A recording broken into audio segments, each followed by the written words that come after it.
Infinix hot সিরিজের নামকরণের সার্থকতা সম্পূর্ণ করল Infinix hot 50 pro plus. This smartphone is almost like a dream comes true.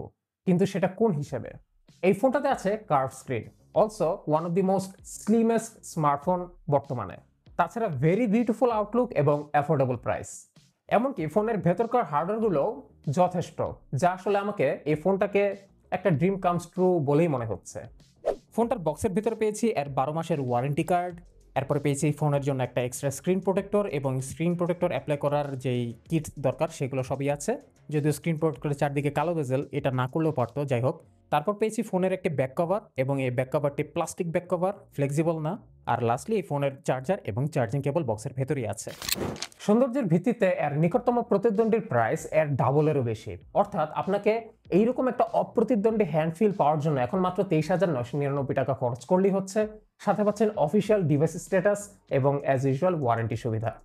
আমি কিছুদিন আগে টেকনোর এই ফোনটা ব্যবহার করে চমৎকার একটা এক্সপিরিয়েন্স পেয়েছি, কিন্তু বাদ সাধছিল দামে। তো প্রায় তেমন একটা স্মার্টফোন, তার থেকেও আরো একটু বেশি স্লিম এবং আউটলুকের দিক থেকেও আমার ব্যক্তিগত ফেভারিট এই হট 50 প্রো প্লাস কিন্তু প্রাইস দিয়ে খেলে দিয়েছে। মাত্র 6.8 মিলিমিটার থিকনেস এবং 162 গ্রাম ওজন, হিসাবটা একেবারেই অবিশ্বাস্য, বিশেষ করে এই 24,000 টাকার বাজেটে। ফলে এই স্মার্টফোনটা আমার হাতে করে ক্যারি করা, এটাকে নিয়ে ঘোরা, ব্যবহার করা সবকিছু ইজি এবং রিস্ক ফ্রি লাগছিল। রিস্ক ফ্রি বলছি কারণ হচ্ছে ইনফিনিক্স এই ফোনটাকে ডিউরেবল করে তৈরি করেছে। তারা বলছে এই ফোনটা টুকটাক ড্রপ থেকে ইজিলি নিজেকে প্রোটেক্ট করবে। যদিও এই ধরনের কার্ভ ডিসপ্লে স্মার্টফোনগুলো আসলে খুব সহজে ভেঙে যায়, তো এটা আসলে কতটুকু ডিউরেবল এটাকে টুকটাক ড্রপ টেস্ট না করে দেখলে তো হয় না। চলুন এটাকে একটু আশা দিয়ে দেখি। ওয়াও, ঠিক আছে, এভরিথিং ইজ ফাইন। যেভাবে আওয়াজ হইতেছিল বুক কাঁপে যেতেছিল, বাট তবে ডেফিনেটলি ফোনটাকে যদি আপনি ডিরেক্ট কংক্রিটের উপরে প্রিটি মাচ মাথার সমান হাইট থেকে যদি ফেলে দেন, 5 ফিট 6 ফিট উপর থেকে যদি ফেলে দেন, তাহলে একটা ড্যামেজ হওয়ার সম্ভাবনা আছে। তবে আমাদের রেগুলার ডে টু ডে লাইফে যেমন ধরুন আমরা অনেক সময় চেয়ারে বসে থাকি, হয়তো বা পায়ের উপর ফোনটা ছিল, অসাবধানতাবশত উঠতে গেলে পড়ে যায়। এই ধরনের ছোটখাটো যে 2 ফিট 2.5 ফিটের উচ্চতা থেকে যে পড়ে যাওয়ার ব্যাপারটা, এই দিক থেকে ফোনটা নিজেকে সেফ রাখতে পারতেছে। আমার মতে এটাই এনাফ। তো ফোনের পুরো আউটলুকটা এই ক্যামেরা হাউজিং একাই রিপ্রেজেন্ট করতেছে। কারণ আমি যদি এই জিনিসটাকে ঢেকে দেই, আপনার কাছে এই ফোনটা বাজারের আর 10টা কার্ভ স্মার্টফোনের মতোই মনে হবে। আর ব্যক্তিগতভাবে আমার কাছে আর ক্যামেরা ডিজাইনটা অসম্ভব ভালো লেগেছে।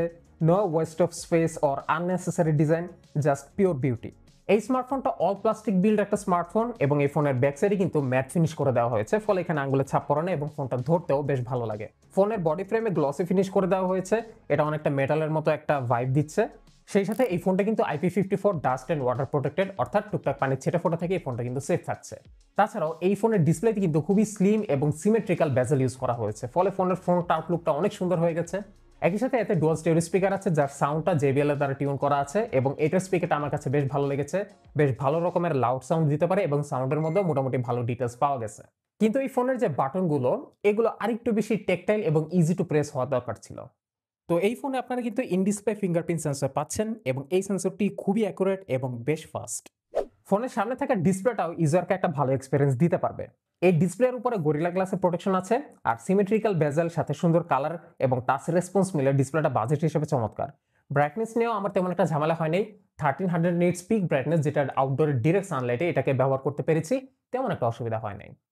তো হট মানে গরম, হট মানে আকর্ষণীয়। ইনফিনিক্স হট 50 প্রো দেখতে কিন্তু আকর্ষণীয়, কিন্তু এটা গরম হয় না।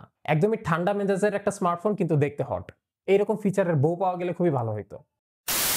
তো ফোনটাতে থাকা Helio G100 এর পারফরমেন্সটা ঠিক কিরকম সেটা আশা করি বাই দ্য টাইম আপনারা জানেন, বিকজ Helio G99 G100 এগুলা সেম প্রসেসর অলমোস্ট। তাও আমরা আরেকটু পারফরমেন্সটা একটু অ্যানালিসিস করে দেখি, চলুন বেঞ্চমার্ক দিয়ে শুরু করি। ফোনটি অ্যান্ড্রয়েডে স্কোর করেছে 4,27,000 প্লাস। এরপর গিগবেঞ্চে স্কোর করেছে সিঙ্গেল করে 730, মাল্টি করে 1985। তারপর 3D মার্ক ওয়াইল্ড লাইফে একে টেস্ট করেছি, এখানে 1372 স্কোর করেছে এবং ওয়াইল্ড লাইফ এক্সট্রিমে 383। আর লাস্টলি এই ফোনের ইন্টারনাল র্যাম এবং রমের স্পিডটা টেস্ট করেছি, UFS 2.2 স্টোরেজ এবং LPDDR4X র্যাম, এবং সেই হিসেবে এটার স্পিডটা যথাযথ পেয়েছে। তো গেমিংয়ের কথায় যদি আসি, এই ফোনটাতে আসলে আপনারা ছোট থেকে মাঝের র্যাকের গেমসগুলো খেলতে পারবেন। তবে বিশেষভাবে যদি বলতে হয়, যেমন ধরুন এই যে ফ্রি ফায়ারটা, এই গেমসটা এই ফোনের জন্য বিশেষভাবে অপটিমাইজড। আপনারা এই ফোনটাতে আর যাই খেলেন, ফ্রি ফায়ার খেলে একটু বেশি মজা পাইতে পারেন। তো এই ধরনের গেমসগুলোই আসলে এই ফোনটা মোটামুটি ভালোই খেলতে পারে। আর লাস্টলি যদি ব্যাটারির কথায় আসি, এই SoCটা খুবই এফিশিয়েন্ট, ফলে খুবই ভালো একটা ব্যাটারি ব্যাকআপ পেয়েছি। স্পেশালি বলতে হয় যে ব্যাকগ্রাউন্ড ব্যাটারি ড্রেনিং এর ব্যাপারটা, এখানে আমি এরকম কোনো ইস্যুই দেখতে পাইনি। ওভারঅল ফোনটা বেশ স্মুথ ছিল, ইউআইটাও স্মুথ ছিল। যদিও ইনিশিয়াল আমি এটার ইউআইতে টুকটাক স্টার্টিং দেখতে পেয়েছিলাম, তবে ব্যবহার করাকালীন একটা সফটওয়্যার আপডেট আসে এটাতে প্রায় আধা জিবির মতো, এবং ওই আপডেটের পর ফোনটা পুরোপুরি স্মুথ হয়ে গেছে। এই ইউআইটার নাম হচ্ছে XOS এবং এটার ভার্সন হচ্ছে 14.5 এবং এই ইউআইটা অ্যান্ড্রয়েড 14 বেসড। আপনারা এই স্মার্টফোনটাতে অ্যান্ড্রয়েড 15 পর্যন্ত আপডেট পাবেন এবং 24 মাস বা প্রায় 2 বছরের মতো সিকিউরিটি আপডেট পাবেন। তো শেষ বাকি থাকে এর ক্যামেরা।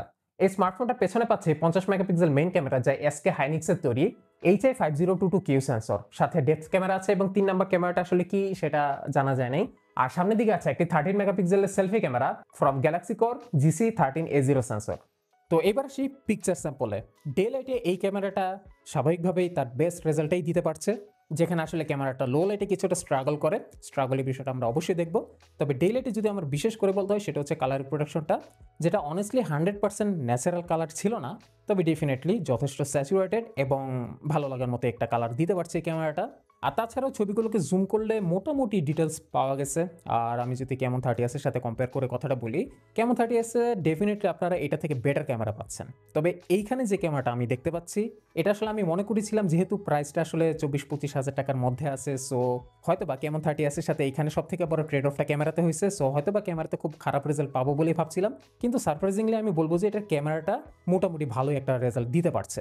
আমি জাস্ট বলবো ইনফিনিক্সকে এই ফোনের ক্যামেরার হোয়াইট ব্যালেন্স নিয়ে কাজ করতে, আর তেমন কিছু নিয়ে কাজ করা লাগবে না।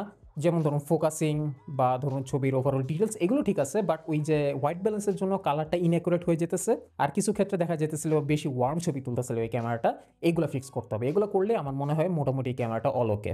তো লো লাইটের যে বিষয়টা বলতেছিলাম, এই ক্যামেরাটা আসলে স্ট্রাগল করে লো লাইটে এসে, সো আপনারা যদি মোটামুটি বিকাল সন্ধ্যা হয়ে যায় তাহলে দেখবেন যে ক্যামেরাটা বেশ কিছুটা কষ্ট করতেছে। তবে হ্যাঁ, আপনারা যদি একটু ভালো লাইটিং কন্ডিশনে যেতে পারেন, লো লাইটেও দেখবেন যে সুন্দর সুন্দর ছবি এটাতে দিয়েও তোলা সম্ভব। আচ্ছা, তো এরপরে এটাতে পোর্ট্রেট ছবি তুলেছি। পোর্ট্রেটটা নিয়ে আসলে টু বি অনেস্ট আমি খুব একটা বেশি ইমপ্রেসড না। এর অবজেক্ট সেপারেশনের মধ্যে সামটাইমস একটু 19-20 হয়েছে, টুকটাক ভুল হয়েছে। তো আপনারা যদি ব্যাকগ্রাউন্ড এবং সাবজেক্ট দুইটারে যদি পারফেক্টলি প্লেস করতে পারেন তাহলে দেখবেন যে মাঝে মধ্যে সুন্দর সুন্দর পোর্ট্রেট আসতেছে। তারপর এই ফোনের ফ্রন্ট ক্যামেরাটা দেখলাম যে মোটামুটি ভালোই, একদম অ্যাকুরেট স্কিন টোন দেয়, ফলে আমি একটু কালা মানুষ, কালাকালাই লাগে, এটা একটু কষ্ট লাগলো দেখা। যাই হোক, ফ্রন্ট ক্যামেরা ভালো, ডোন্ট ওয়ারি। ফ্রন্ট ক্যামেরা পোর্ট্রেটটাও দেখলাম যে খারাপ না, চলে আর কি। তবে এস ডিটেকশনটা আরও পারফেক্ট হইলে ফ্রন্ট ক্যামেরা পোর্ট্রেটগুলো সুন্দর লাগতো। তো এরপর এই ফোনে আপনারা ভিডিও রেকর্ড করতে পারবেন 2K 30 FPS পর্যন্ত, 1080p 60 FPSও আছে। তো এই 2K 30 FPS এ কিন্তু আপনারা কোনো স্টেবিলাইজেশন পাবেন না, তখন দেখবেন যে খুবই শেকি ভিডিও আসতেছে। কিন্তু যখন ইএস বা ইলেকট্রনিক ইমেজ স্টেবিলাইজেশন অন করবেন তখন দেখবেন যে স্মুথ হয়ে গেছে, কিন্তু ভিডিওটা আরেকটু ক্রপ হয়ে গেছে। তাছাড়া এই ফোনে আপনারা কিন্তু পোর্ট্রেট ভিডিও করতে পারবেন, যেটা 1080p 30 FPS অনলি, এবং এটা একমাত্র ফেস ডিটেক্ট করলেই ব্লার করে। অবজেক্ট যদি ঘুরে যায় তাহলে আবার ব্লারনেসটা চলে যায়।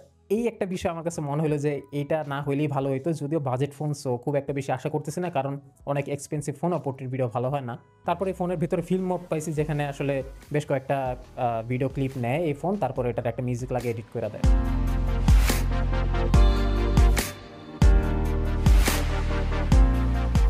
আর ভিডিও রেকর্ডিংয়ের কোয়ালিটির কথা যদি বলি, আমার কাছে আহামরি ভালো লাগে নাই টু বি অনেস্ট। তবে 2K 30 FPS এ ভিডিওর মধ্যে ডিটেলস কিন্তু ভালো থাকে, কিন্তু কালারটা আর একটু বেটার হওয়া উচিত ছিল। আর অ্যাজ ইউজুয়াল লো লাইটে আহামরি ভালো পারফর্ম করে না, তবে বাজেটের কথা চিন্তা করলে আমি এটাকে অ্যাকসেপ্টেবলই বলবো। আর তাছাড়া ফ্রন্ট ক্যামেরাতেও কিন্তু ব্যাক ক্যামেরার মতো 2K 30 FPS এ ভিডিও রেকর্ড করতে পারবেন।